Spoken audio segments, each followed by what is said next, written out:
Hello everyone, welcome back my YouTube channel as study 2.0। Friends, आज के video में हम हिस्ट्री के टॉप 50 क्वेश्चंस पर डिस्कस करने वाले हैं। ये सारे क्वेश्चन एमसीक्यू टाइप के हैं। ये सारे क्वेश्चन आपके सभी प्रतियोगी परीक्षाओं के लिए अति महत्वपूर्ण होंगे, तो बने रहिएगा हमारे साथ कंप्लीट वीडियो तक। यदि वीडियो आपको पसंद आता है तो वीडियो को लाइक, सब्सक्राइब और फ्रेंडों में शेयर जरूर करें। चलिए बिना देरी किए हुए क्वेश्चन स्टार्ट करते हैं। आज का फर्स्ट क्वेश्चन है, दिल्ली के किस सुल्तान के विषय में कहा जाता है कि उसने रक्त और लौह की नीति अपनाई थी? इसके ऑप्शंस देखते हैं। ऑप्शन ए है इल्तुतमिश, ऑप्शन बी है बलबन, ऑप्शन सी है जलालुद्दीन फिरोज खिलजी, ऑप्शन डी है फिरोज शाह तुगलक। राइट आंसर हो जाएगा ऑप्शन बी, बलबन। बलबन ने राजत्व सिद्धांत दिया जिस पर आधारित था रक्त और लौह की नीति। बलबन के अनुसार वह खुद को ईश्वर का प्रतिनिधि मानता था। उसका मानना था कि सुल्तान को निरंकुश होना चाहिए। याद रखिएगा, रक्त और लौह की नीति बलबन के राजत्व सिद्धांत पर आधारित था। और इसी के साथ हम कुछ और इम्पोर्टेंट फैक्ट्स देखते हैं। बलबन ने सिजदा और पैबोस की प्रथा का प्रारंभ किया, सिर झुकाकर राजा को नमन करना। और उन्होंने पारसी त्योहार नवरोज का भी आरंभ किया। और उन्होंने इल्तुतमिश द्वारा जो तुर्गान चहलगामी यानी 40 गुलामों का दल स्थापित किया गया था उसको खत्म कर दिया। याद रखिएगा सारे फैक्ट्स। बलबन ने अपनी शासन व्यवस्था में रक्त और लौह की नीति अपनाई जो उसके राजत्व के सिद्धांत पर आधारित था। उसने सिजदा एवं पैबोस की प्रथा चालू की और उसने पारसी त्योहार नवरोज का प्रारंभ किया और उसने तुर्कान चहलगानी को समाप्त कर दिया जो कि इल्तुतमिश द्वारा लाया गया था। नेक्स्ट क्वेश्चन नंबर 2 है, निम्नलिखित में से किसने बंगाल में द्वैत शासन प्रणाली को समाप्त किया? इसके ऑप्शंस हैं Robert Clive, Lord Cornwallis, Warren Hasting. उपरोक्त में से कोई नहीं। बंगाल में द्वैत शासन प्रणाली को समाप्त करने वाले गवर्नर जनरल हैं वारेन हेस्टिंग। 1772 में वारेन हेस्टिंग ने बंगाल में द्वैत शासन प्रणाली को पूर्णतः समाप्त कर दिया। और बंगाल में द्वैत शासन प्रणाली को लागू किसने किया था? अगर ये एग्जाम में पूछा जाता है तो 1765 में इलाहाबाद संधि के परिणाम स्वरूप लॉर्ड क्लाइव ने बंगाल में द्वैत शासन प्रणाली को लागू किया था। याद रखिएगा, लागू करने वाले थे लॉर्ड क्लाइव और 1772 में समाप्त किए Warren Hasting. Option C right. Next question, Sirajuddaula Lord Clive द्वारा किस युद्ध में पराजित हुआ? इसके ऑप्शंस हैं प्लासी, बक्सर, मुंगेर, वांडीवास। भारत में ब्रिटिश प्रभुत्व अगर वास्तविक रूप से स्थापित हुआ तो वो प्लासी युद्ध के पश्चात। प्लासी युद्ध 23 जून 1757 को बंगाल के नवाब सिराजुद्दौला और अंग्रेजों के बीच हुआ था। अंग्रेजी सेना का नेतृत्व लॉर्ड क्लाइव ने किया था और इस युद्ध में सिराजुद्दौला पराजित हुए और भारत में अंग्रेजों का प्रभुत्व स्थापित हो गया। नेक्स्ट क्वेश्चन नंबर 4 है, मंगोल आक्रमणकारी चंगेज खां भारत की उत्तर पश्चिम सीमा पर निम्न में से किसके शासनकाल में आया था? इसके ऑप्शंस हैं अलाउद्दीन खिलजी, इल्तुतमिश, बलबन, ऐबक। राइट आंसर हो जाएगा ऑप्शन बी, मंगोल आक्रमणकारी चंगेज खां मकबरनी का पीछा करते हुए सिंधु नदी घाटी क्षेत्र तक पहुंचाया था इल्तुतमिश के शासनकाल में। चंगेज खां ने अपने दूत द्वारा इल्तुतमिश को एक संदेश दिया। उन्होंने कहा कि मकबरनी की कोई भी सहायता नहीं करिएगा। इस कारण 1224 में चंगेज खां ने भारत को ज़्यादा क्षति नहीं पहुंचाई और वह अपने देश वापस लौट गया। याद रखिएगा, कई बार एग्जाम में पूछा गया है कि मंगोलों का आक्रमण सर्वप्रथम किसके शासनकाल में हुआ। तो सर्वप्रथम मंगोलों का आक्रमण इल्तुतमिश के। और अगर कभी पूछा जाए सबसे अधिक मंगोलों ने किसके शासनकाल में आक्रमण किया, तो अलाउद्दीन खिलजी। पहली बार इल्तुतमिश में और सबसे अधिक बार आक्रमण हुए मंगोलों के अलाउद्दीन खिलजी के शासनकाल में। और इल्तुतमिश के शासनकाल में चंगेज खान ने आक्रमण किया था, जिसका इल्तुतमिश के साथ कोई भी युद्ध नहीं हुआ। Next question, question number 5, CBI की स्थापना कब हुई? इसके ऑप्शंस हैं 1963 में, 1941 में, 1946 में, 1971 में। सीबीआई की स्थापना 1963 में भारत सरकार द्वारा गंभीर अपराध, भ्रष्टाचार, धोखाधड़ी आदि की जांच के लिए केंद्रीय जांच ब्यूरो यानी सेंट्रल इन्वेस्टिगेशन ब्यूरो की स्थापना की गई। इसके वर्तमान में जो अध्यक्ष हैं, ये आपके लिए इम्पोर्टेंट है, ऋषि कुमार शुक्ला। याद रखिएगा, ऋषि कुमार शुक्ला वर्तमान में सीबीआई के अध्यक्ष हैं और इसकी स्थापना 1963 में की गई थी। नेक्स्ट क्वेश्चन, निम्न में से कौन सा देश क्वाड समूह में शामिल नहीं है? इसके ऑप्शंस हैं भारत, जापान, यूएसए, रूस।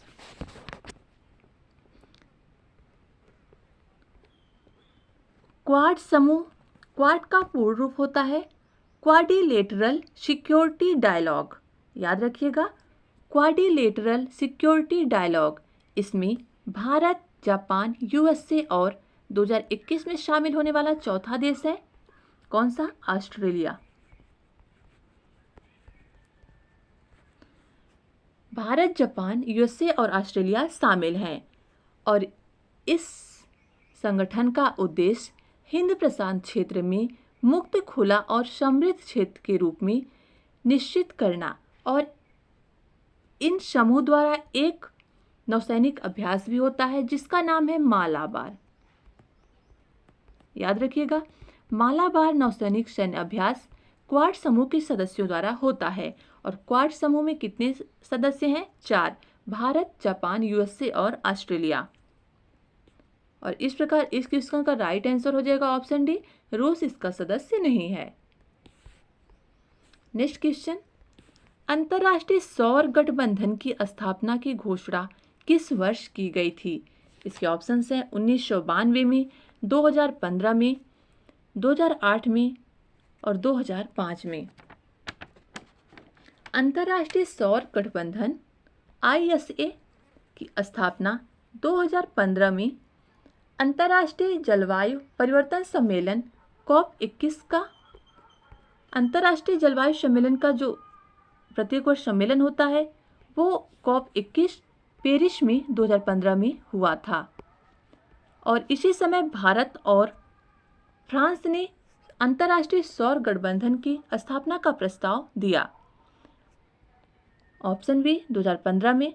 अंतर्राष्ट्रीय सौर गठबंधन का मुख्यालय हरियाणा गुरुग्राम में है। याद रखिएगा, कहाँ पे है? गुरुग्राम में। और इसमें जो सदस्य देश हैं 102वां सदस्य देश है एंटीगुआ और बारबूडा। याद रखिएगा, अंतर्राष्ट्रीय सौर गठबंधन की स्थापना COP21 सम्मेलन के दौरान 2015 में की गई। और COP21 सम्मेलन कहाँ पे हुआ था? पेरिस में। और उसी समय अंतर्राष्ट्रीय सौर गठबंधन की स्थापना हुई और इसकी स्थापना भारत और फ्रांस ने मिलकर की। और इसका मुख्यालय गुरुग्राम हरियाणा में है। और इसमें कुल 102 सदस्य हैं। 102वां सदस्य है एंटीगुआ और बारबूडा।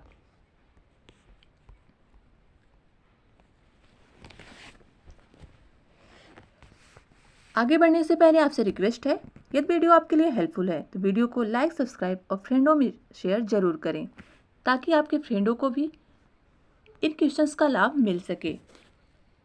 नेक्स्ट क्वेश्चन, शारदा अधिनियम के अंतर्गत लड़कियों और लड़कों के विवाह की न्यूनतम आयु कम से कम कितनी निर्धारित की है? इसके ऑप्शंस हैं 12 एवं 16 वर्ष, 14 से 18, 15 से 16, 16 से 22 वर्ष। शारदा अधिनियम हरबिलास शारदा द्वारा, याद रखिएगा, हरबिलास शारदा द्वारा, जो कि राजस्थान अजमेर के निवासी थे, इनके द्वारा लाया गया। और किस वर्ष में? 1929 में। याद रखिएगा, शारदा अधिनियम हरबिलास शर्मा द्वारा 1929 में लाया गया, जिसमें विवाह की न्यूनतम आयु निर्धारित की गई, लड़कियों की 14 वर्ष और लड़कों की 18 वर्ष। ऑप्शन बी राइट होगा।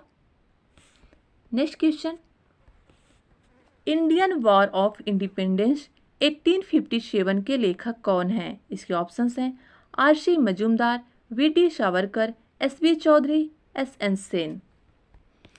इंडियन वॉर ऑफ इंडिपेंडेंस 1857, इस पुस्तक के लेखक हैं वी.डी. सावरकर।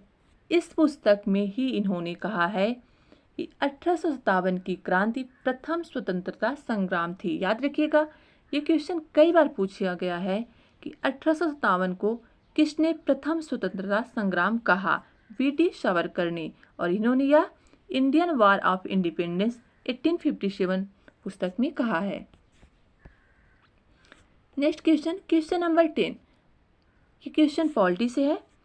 भारत के सर्वोच्च न्यायालय ने संविधान के आधारभूत ढांचे के सिद्धांत को कब स्पष्ट किया? इसके ऑप्शंस हैं गोकुलनाथवाद 1967 में, सज्जन सिंह वाद 1965 में, केशवानंद भारतीवाद 1973 में, शंकरी प्रसादवाद 1951 में। भारत के सर्वोच्च न्यायालय ने संविधान के आधारभूत ढांचे का सिद्धांत केशवानंद भारतीवाद 1973 में दिया। इसके अनुसार संसद संविधान के मूलभूत ढांचे में परिवर्तन नहीं कर सकती। अब तक के इतिहास में यह बात सबसे बड़ा था, जिसमें 13 सदस्यों का, मतलब 13 जजों का बेंच इस निर्णय को दिया था। याद रखिएगा, इसमें कुल 13 जजों का बेंच बनाया गया था। नेक्स्ट क्वेश्चन, अगला क्वेश्चन है, अंग्रेजों ने निम्नलिखित स्थानों पर जिस क्रम में अपने व्यापार केंद्र स्थापित किए, उनका सही कालानुक्रम है। अंग्रेज ने अपने व्यापारिक केंद्र सर्वप्रथम सूरत में 1613 में सूरत में स्थापित किया। उसके पश्चात इन्होंने 1639 में मद्रास में स्थापित किए। उसके बाद 1687 में मुंबई में, जब इन्हें पुर्तगालियों द्वारा दहेज में मुंबई प्राप्त हुआ। उसके पश्चात 1698 में कोलकाता में, याद रखिएगा, 1613 में सूरत में, 1639 में मद्रास में, 1687 में मुंबई में और 1698 में कोलकाता में इन्होंने अपनी फैक्ट्री स्थापित की। सर्वप्रथम इन्होंने कहाँ स्थापित की? सूरत में। और मुंबई में 1687 में, मुंबई इनको पुर्तगाली द्वारा दहेज स्वरूप प्राप्त हुआ, याद रखिएगा। नेक्स्ट क्वेश्चन, क्वेश्चन नंबर 12 है, सिखों का अंतिम गुरु निम्न में से कौन था? इसके ऑप्शंस हैं गुरु अर्जुन देव, गुरु तेग बहादुर, गुरु गोविंद सिंह, गुरु अंगद देव। सिख धर्म में कुल 10 गुरु हुए। पहले गुरु थे गुरु नानक देव, और सिखों के अंतिम गुरु यानी 10वें गुरु थे गुरु गोविंद सिंह। गुरु गोविंद सिंह के बारे में एक बहुत इंपॉर्टेंट फैक्ट है, इन्होंने 1699 ईस्वी में बैसाखी के दिन खालसा पंथ की स्थापना की। याद रखिएगा, खालसा पंथ की स्थापना कब हुई? 1699 में। और किसने की थी? गुरु गोविंद सिंह, जो सिख धर्म के 10वें और अंतिम गुरु थे। नेक्स्ट क्वेश्चन, क्वेश्चन नंबर 13 है, औपनिवेशिक भारत में कोलकाता में एशियाटिक सोसाइटी ऑफ बंगाल की स्थापना किसने की? इसके ऑप्शंस हैं William Jones, A O. Hume, Raja Ravi Varma, Keshav Chandra Sen. Asiatic Society of Bengal की स्थापना 1784 में विलियम जोन्स ने की थी। उस समय जो बंगाल के गवर्नर थे वैरन हेस्टिंग थे, यानी वैरन हेस्टिंग के शासनकाल में विलियम जोन्स ने एशियाटिक सोसाइटी ऑफ बंगाल की स्थापना 1784 ईस्वी में की। Next question, paste India act के अंतर्गत निम्न में से किसे स्थापित किया गया? इसके ऑप्शंस हैं निवेशकों की अदालत को, ऑप्शन बी है नियंत्रण बोर्ड को स्थापित किया गया, ऑप्शन सी है राजस्व बोर्ड को, ऑप्शन डी है अस्थायी परिषद को। पेस्ट इंडिया एक्ट 1784 में इंग्लैंड सरकार के अधीन एक नियंत्रण बोर्ड की स्थापना की गई, यानी कंट्रोल बोर्ड की स्थापना पेस्ट इंडिया एक्ट 1784 के तहत स्थापित की गई। इसका कार्य था डायरेक्टर्स की नीतियों को निर्धारित यानी नियंत्रित करना। नेक्स्ट क्वेश्चन, ब्लैक होल त्रासदी कहाँ घटी थी? इसके ऑप्शंस हैं कोलकाता, मुर्शिदाबाद, ढाका, मुंगेर। ब्लैक होल त्रासदी 20 जून 1757 को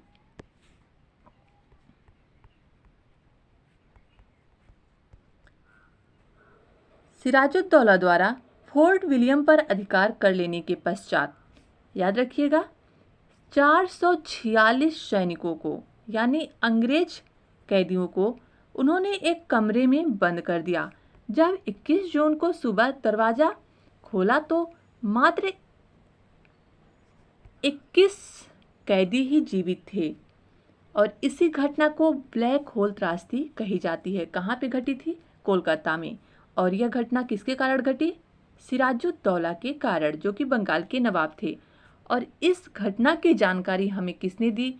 अंग्रेज अधिकारी हालवेल ने। ये आपके लिए बहुत ही इंपॉर्टेंट है। हालवेल ने ब्लैक होल त्रासदी की घटना हमें दी है। नेक्स्ट क्वेश्चन, क्वेश्चन नंबर 16 है, निम्नलिखित में से कौन स्वराज पार्टी के सदस्य थे? इसके ऑप्शंस हैं मोतीलाल नेहरू, सरदार पटेल, गोपाल कृष्ण गोखले। स्वराज पार्टी की स्थापना 1923 में मोतीलाल नेहरू और सी.आर. दास द्वारा की गई थी।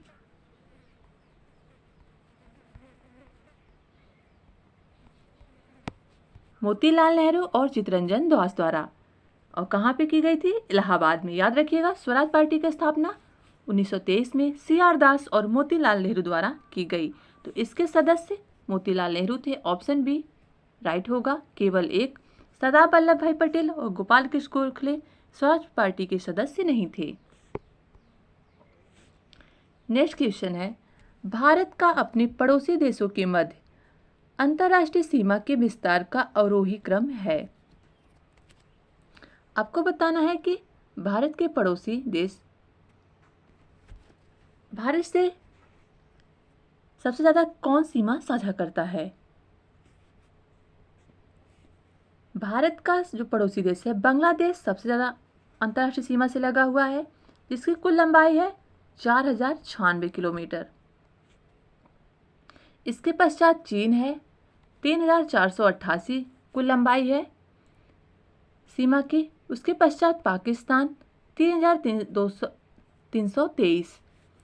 देखते हैं कौन सा ऑप्शन मैच कर रहा है। सबसे पहले बांग्लादेश, आरोही क्रम में पूछा है तो बढ़ते हुए क्रम में लिखना है, यानी सबसे पहले में छोटी कदी लिखना है। तो नेपाल की बात करें, नेपाल का जो सीमा विस्तार है 1751 किलोमीटर, यानी सबसे पहले नेपाल, उसके पश्चात पाकिस्तान, फिर चीन, फिर Bangladesh. Right answer option B. याद रखिएगा, सबसे ज़्यादा भारत की सीमा से लगा हुआ देश है बांग्लादेश, उसके पश्चात है चीन, फिर पाकिस्तान और फिर नेपाल। नेक्स्ट क्वेश्चन है, क्वेश्चन नंबर 18 है, किस अधिनियम की महत्वपूर्ण विशेषता प्रांतीय स्वायत्तता थी? इसके ऑप्शंस हैं 1935, 1919, 1958, 1909। प्रांतीय स्वायत्तता 1935 के अधिनियम की विशेषता थी। 1919 के अधिनियम के तहत प्रांतों में द्वैत शासन की स्थापना हुई थी, जो 1935 के अधिनियम के तहत समाप्त करके केंद्र में द्वैत शासन की स्थापना की गई। याद रखिएगा, प्रांतीय स्वायत्तता 1935 अधिनियम की विशेषता है और 1919 अधिनियम के तहत राज्यों में द्वैत शासन की स्थापना की गई थी, जिसको 1935 में हटाकर केंद्र में द्वैत शासन प्रणाली लागू की गई। नेक्स्ट क्वेश्चन, कार्ल मार्क्स की पुस्तक दास कैपिटल कब प्रकाशित हुई थी? इसके ऑप्शंस हैं 1857, 1862, 1867, 1872। कार्ल मार्क्स की पुस्तक दास कैपिटल 1867 में प्रकाशित हुई। दास कैपिटल में इस पुस्तक में पूंजी एवं पूंजीवाद का विश्लेषण तथा मजदूर वर्ग को शोषण से मुक्त कराने के उपाय बताए गए हैं। नेक्स्ट क्वेश्चन, क्वेश्चन नंबर 20 है, उस राज्य पुनर्गठन आयोग के अध्यक्ष कौन था जिसने भाषाई आधार पर राज्यों को पुनः सीमांकन करने की सिफारिश की? पंडित जवाहरलाल नेहरू द्वारा अगस्त 1953 में राज्य पुनर्गठन आयोग की स्थापना की, जिसके अध्यक्ष थे फजल अली, और राज्य पुनर्गठन आयोग के आधार पर प्रथम भाषाई आधार पर विभाजित होने वाला राज्य था आंध्र प्रदेश। याद रखिएगा,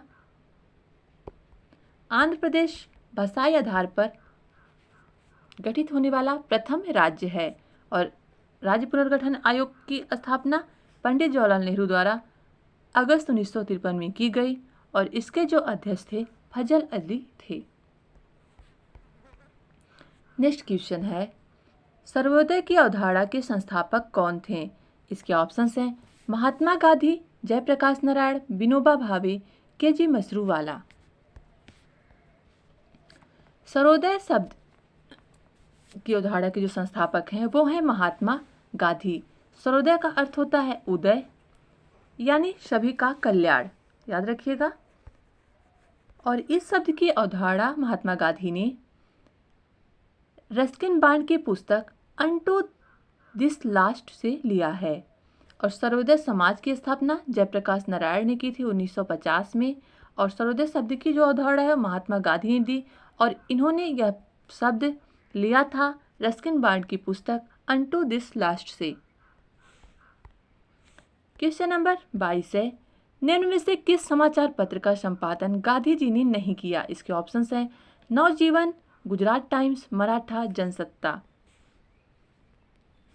नवजीवन, गुजरात टाइम्स और जनसत्ता ये सब समाचार पत्र गांधी जी के हैं। मराठा समाचार पत्र के संपादक हैं बाल गंगाधर तिलक। इन्होंने मराठा एवं केसरी समाचार पत्र को प्रकाशित किया।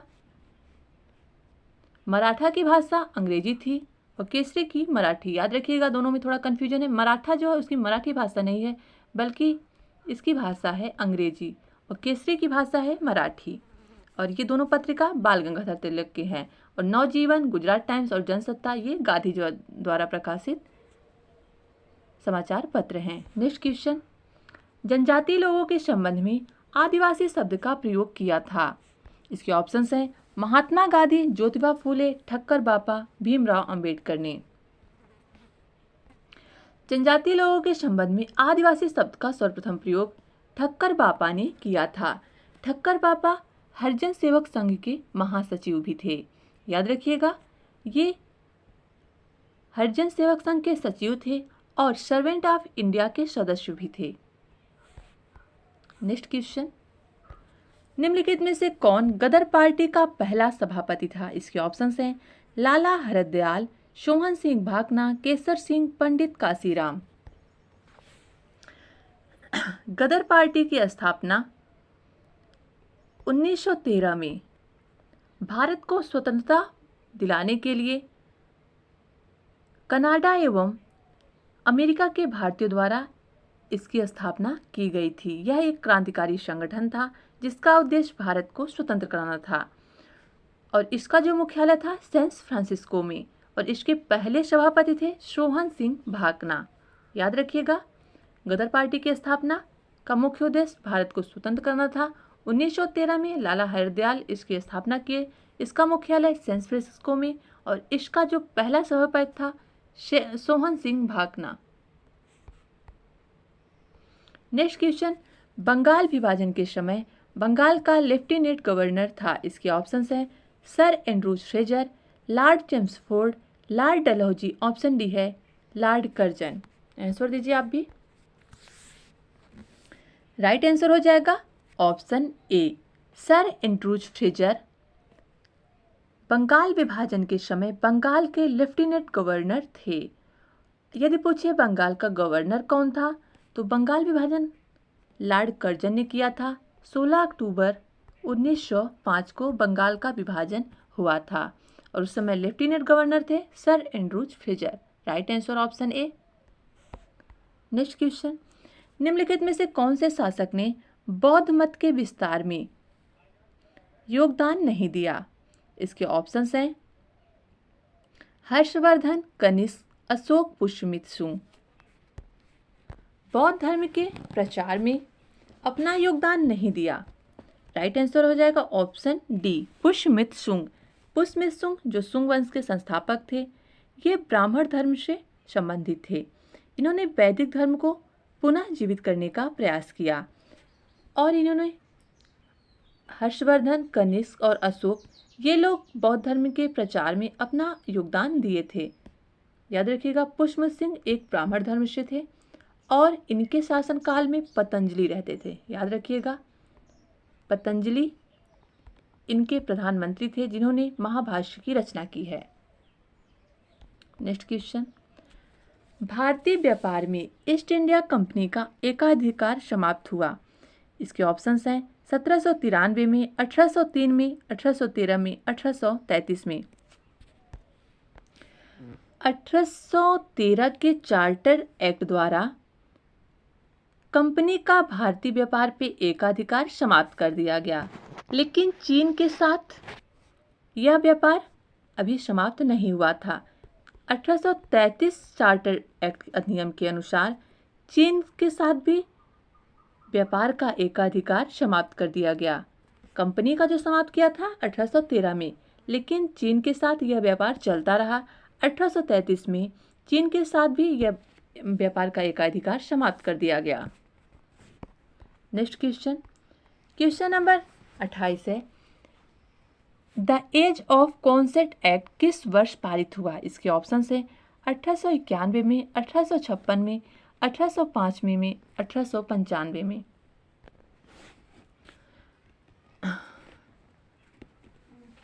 1891 में पारसी धर्म सुधारक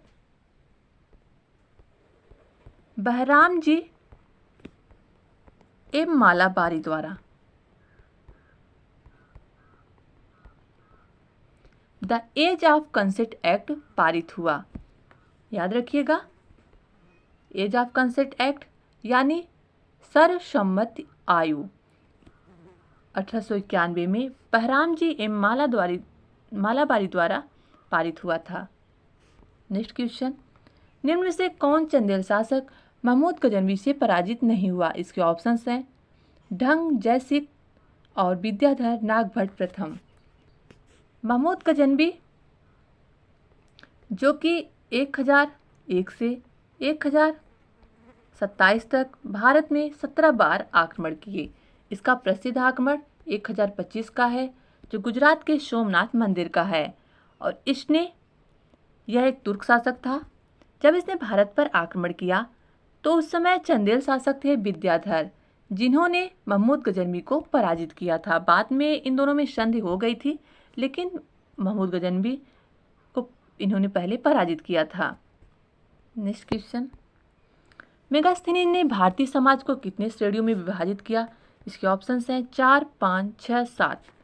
मेगास्थनीज यूनान का एक दार्शनिक था जिसने भारतीय समाज के बारे में इंडिका पुस्तक में लिखा है। याद रखिएगा, इंडिका पुस्तक किसकी है? मेगास्थनीज की, जो यूनानी दार्शनिक था और इसने भारतीय समाज को 7 भागों में विभाजित किया है। क्वेश्चन नंबर 31, निम्नलिखित में से किसके विरोध में रविन्द्रनाथ टैगोर ने अपनी नाइटहुड उपाधि का परित्याग किया था? इसके ऑप्शंस हैं रॉलेट एक्ट, जलियांवाला बाग नरसंहार, साइमन कमीशन, क्रिप्स मिशन। इस क्वेश्चन का आंसर आपको कमेंट बॉक्स में देना है। ये था हमारा लास्ट का क्वेश्चन। यदि वीडियो आपको पसंद आया हो तो वीडियो को लाइक, सब्सक्राइब और फ्रेंडों में शेयर जरूर करें और अपने सजेशन हमें कमेंट बॉक्स में ज़रूर दें और आपको किस प्रकार के क्वेश्चंस चाहिए ये भी हमें ज़रूर बताएं। वीडियो देखने के लिए आपका धन्यवाद।